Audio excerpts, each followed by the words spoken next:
Hey everybody, this is Sarah from Sarah Writes Romance, and on this channel, I'm Sarah, and I write romance. I talk about my journey writing my own romance novel, as well as teach you some things, and really all things writing. In this video, I am so excited to share with you my takeaways from the Romance Writers Conference of America I went to. Now, first, a little bit of information about this. This was my first conference ever that RWA put on. They do it yearly, and this one was in Anaheim, California. It was beautiful there. Now, of course, I didn't experience California other than I got a fairly inexpensive Airbnb, like a 20-minute walk from it. So I walked to and from every day. Great views of California neighborhood. Whew. So it was like Wednesday through Saturday conference.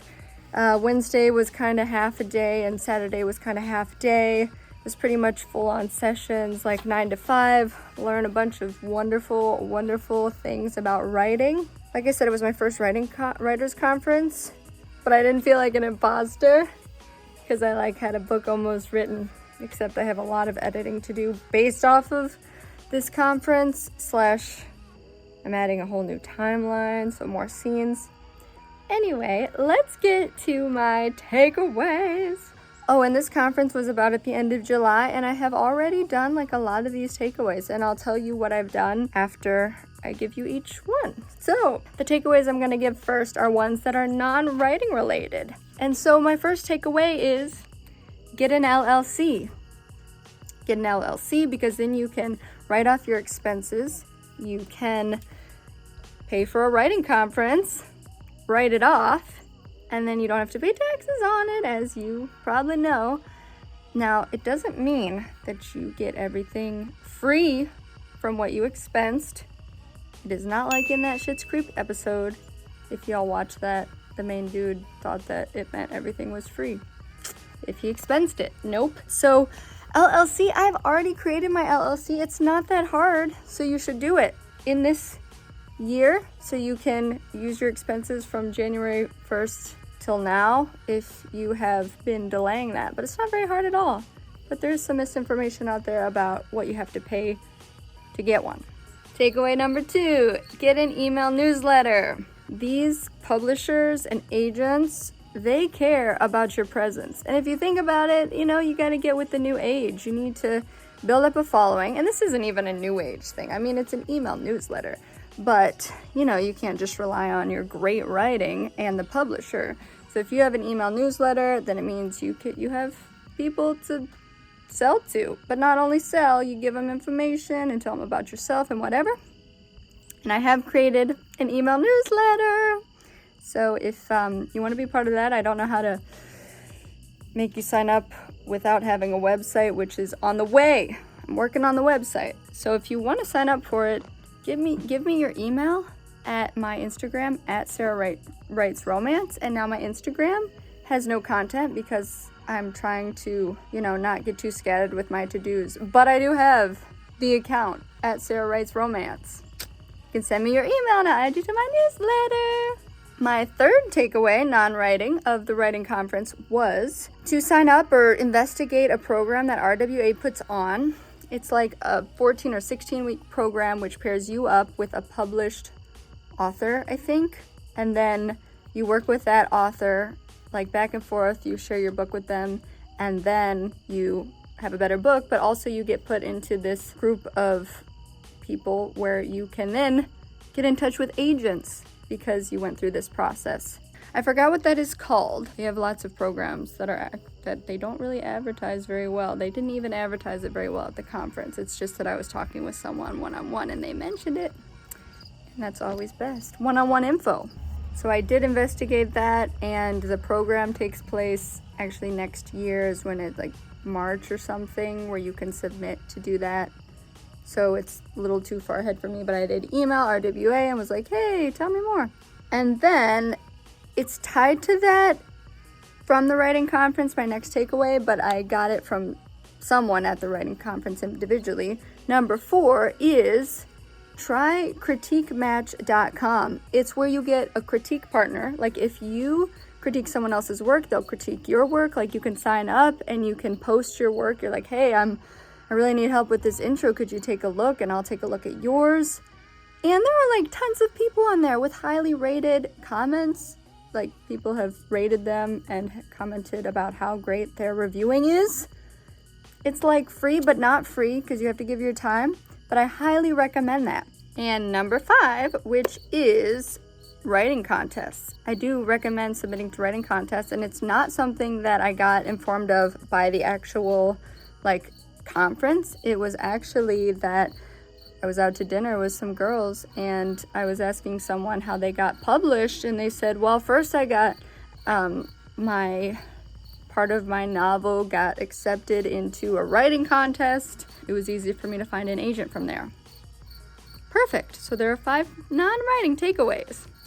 Now, as an intermission, here are some cats. So enjoy my cats. They simple pleasures in life. To sit at an open window sill, looking cute as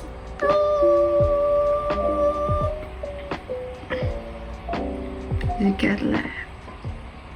Oh, and I'm wearing a shirt that I should have worn for my Stone Circle video. And I released a video about it like a week ago. Check it out. It's me talking about the Stone Circle and then performing one of my prose pieces. So check it out. I'll link it here. Okay, part 2. Hope you enjoy my kitty cats. Part 2 is the writing related takeaways. Okay, these are my notes that I wrote on the plane ride back. I was trying to be very efficient. First is that I need to revamp my dialogue. I really want to make my dialogue realistic and make it very clear this character's talking and you know their persona. You really get them.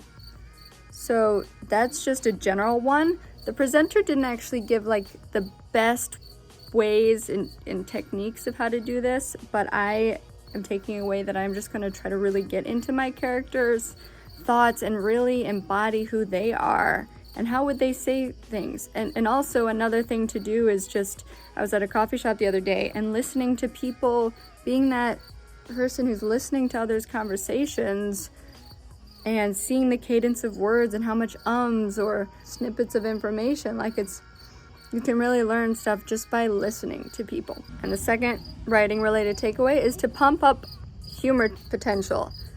So my story, I don't think is very humorous, and I don't mean like putting jokes in there, but I've been going through my story bit by bit and adding more exaggeration. Like, and this is also in another point, but if something is so extreme, it's hilarious.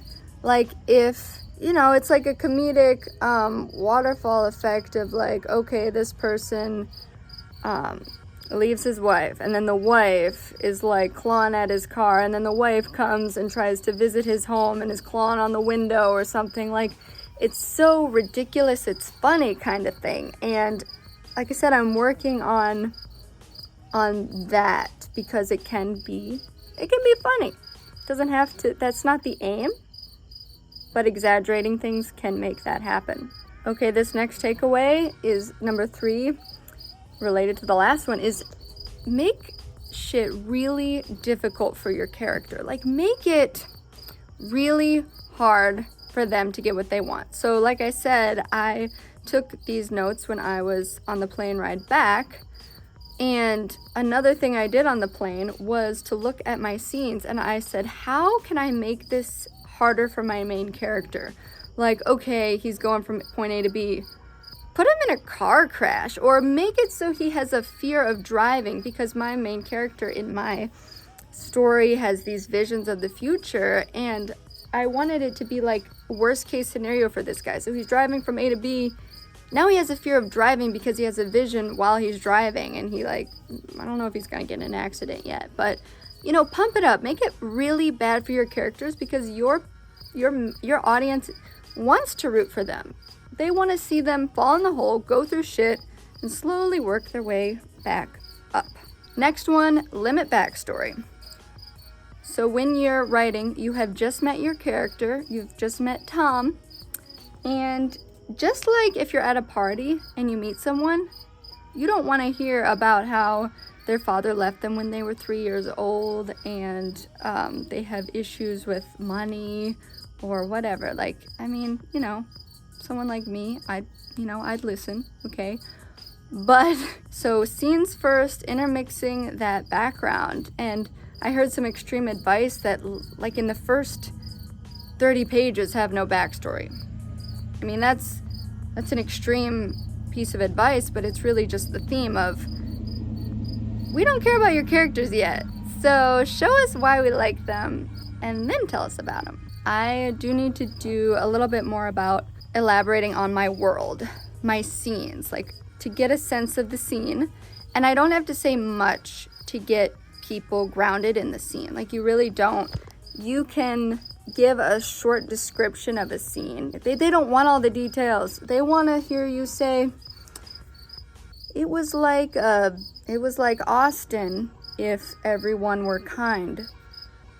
Austin, Texas, I don't know. But like, you know, put your readers there by comparing it to other things. And lastly, a very cool takeaway is that writers